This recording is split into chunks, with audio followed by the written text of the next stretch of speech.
जैसे कि आप सभी जानते हैं कि बॉलीवुड के जाने माने अभिनेता सुशांत सिंह राजपूत को इस दुनिया से गए तकरीबन 6 महीने हो चुके हैं। हालांकि अब तक इस सवाल का जवाब सामने नहीं आया कि सुशांत की मौत कैसे हुई। देश की 3 सबसे बड़ी जांच एजेंसियों के इस सवाल का जवाब महीनों तक तलाशने के बाद भी अब तक कुछ सवालों के जवाब अनसुलझे ही हैं।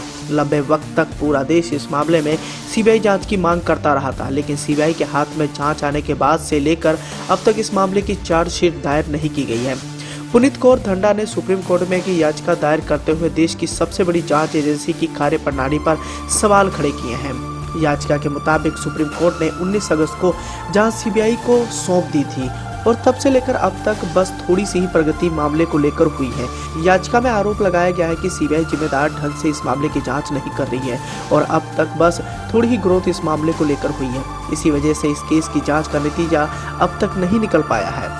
अब याचिका में कहा गया है कि हत्या जैसे गंभीर अपराधों में कानून 90 दिनों में चार्जशीट दाखिल करने की समय सीमा निर्धारित करता है, लेकिन वर्तमान मामले में प्रीमियम जांच एजेंसी अपनी भूमिका निभा पाने में बुरी तरीके से विफल रही है और वर्तमान मामले में अनावश्यक देरी से सिर्फ प्रशासन की न्याय की प्रक्रिया का नाम खराब हो रहा है, न सिर्फ हमारे देश में बल्कि दुनिया भर में।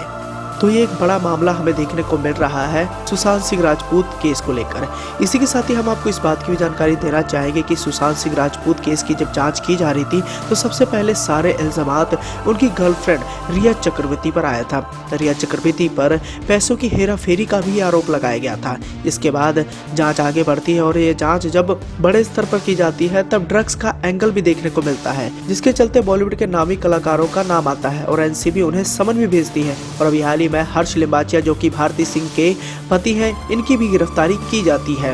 लेकिन फिलहाल सुशांत सिंह राजपूत केस की अगर बात करें तो ये केस आज भटका हुआ है। सीबीआई को जांच का जिम्मा सौंपने के बावजूद भी अभी भी सुशांत सिंह राजपूत के परिवार वालों को न्याय की आस है और ऐसे में अब एक याचिका दायर की गई है। अब आपको इस पूरी खबर पर अपनी क्या प्रतिक्रिया देनी है, कमेंट कर अपना सुझाव जरूर दीजिए।